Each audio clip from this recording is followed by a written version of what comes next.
नशामुक्त समाज की दिशा में नागपुर पुलिस ने एक बड़ी कार्रवाई को अंजाम दिया है। गणेशपेट पुलिस ने ऑपरेशन थंडर के तहत आइए एकजुट हो नशा मुक्त समाज बनाए अभियान के तहत एमडी पाउडर के साथ 2 आरोपियों को घातक हथियार सहित गिरफ्तार किया। पुलिस को गुप्त सूचना मिली थी कि कॉटन मार्केट स्थित कलमना वाइन शॉप के पीछे 2 युवक बिना नंबर प्लेट की बर्गमैन स्कूटी से मादक पदार्थ बेचने आने वाले हैं। सूचना के आधार पर पुलिस ने जाल बिछाया और मौके से दोनों आरोपियों को हिरासत में लिया। आरोपियों की पहचान नीरज मनोज यादव और साहिल अशोक भालेराव के रूप में हुई है। तलाशी के दौरान आरोपी के पास से 3.22 ग्राम एमडी पाउडर, स्कूटी की डिक्की से एक बड़ा चाकू, साथ ही 2 मोबाइल फोन और बिना नंबर प्लेट की स्कूटी बरामद की गई। पुलिस ने आरोपियों से कुल 1,42,980 रुपए का मुद्देमाल जब्त किया। दोनों आरोपी आर्थिक लाभ के लिए मादक पदार्थ बेचने की फिराक में थे। आरोपियों के खिलाफ एनडीपीएस एक्ट और भारतीय दंड संहिता की संबंधित धाराओं के तहत मामला दर्ज कर लिया गया है। दोनों को गिरफ्तार कर आगे की जांच जारी है।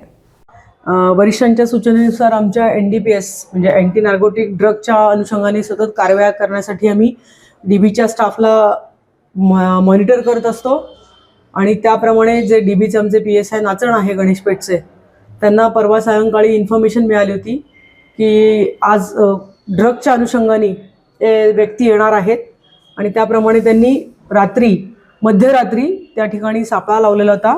ठिकाण होतं गणेशपेठच्या हद्दीतील कल्पना वाईन शॉपच्या बाजूला आणि त्याप्रमाणे संबंधित 2 व्यक्ती या पांढऱ्या बर्गमॅन गाडीवर आल्या आणि त्यांच्याकडे आपण विचारपूस केली असता त्यांच्याकडे 3.22 ग्रॅम एमडी मिळालेला आहे आणि त्याबाबत त्यांना सविस्तर माहिती देता आली नाही आणि त्यांच्या कब्जात ते मिळाल्यामुळे आपण एनडीपीएस ॲक्ट अंतर्गत त्यांच्यावर कारवाई केलेला आहे आणि त्या कारवाईमध्ये आपण सीआर नंबर 21/26 अन्वये एनडीपीएस ॲक्ट अंतर्गत गुन्हा नोंद केलेला आहे आणि त्या आरोपींना दोघांनाही त्यातील आरोपी जो आहे तो एक आहे नीरज यादव, वडधामना या ठिकाणी राहतो आणि दुसरा आहे तो साहिल भालेराव जो वाडी या ठिकाणी राहतो।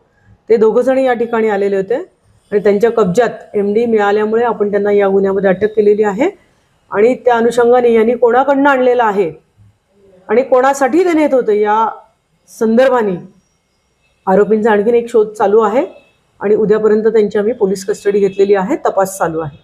संपूर्ण कामगिरी मी आपल्याला आता सांगितलं तसं माननीय पोलीस आयुक्त नागपूर शहर अंमली पदार्थ विरोधी अभियान अंतर्गत सतत संवेदनशील आहेत आणि त्या अनुषंगाने आमचे डीबी स्टाफ असेल, पोलीस स्टेशनचा स्टाफ असेल, हा या अंमली पदार्थ विकणाऱ्या व्यक्तींवर सतत बारकाईने लक्ष ठेवून असतो आणि सरांनी दिलेल्याच आपल्या आदेशांप्रमाणे सूचनांप्रमाणे आणि आमचे माननीय पोलीस उपायुक्त परिमंडळ 3 श्री मन्ने साहेब यांच्या मार्गदर्शनाखाली सिनियर पीआय तवाडे साहेब आणि डीबीचा स्टाफ आमचा स्पेसिफिक पीएसआय नाचण यांनी याबद्दल माहिती मिळवली होती आणि त्या माहितीवर त्यांनी बारकाईने लक्ष ठेवलं होतं आणि यशस्वीरित्या त्यांनी ती कामगिरी पार पाडलेली आहे। या गुन्ह्यामध्ये एकूण त्यांच्याकडची गाडी, त्यांच्याकडचा तो मुद्देमाल जे आहे तो एकूण 1,45,000चा मुद्देमाल जप्त करण्यात आलेला आहे आणि त्याचप्रमाणे त्यांच्या कब्जामध्ये आपल्याला एक चाकू सुद्धा मिळालेला आहे। तो चाकू देखील जप्त करण्यात आलेला आहे। आर्म ॲक्ट अंतर्गत आपण ती सुद्धा कारवाई केलेली आहे आणि याच्यामध्ये आणखीन आरोपी वाढण्याची शक्यता आहे।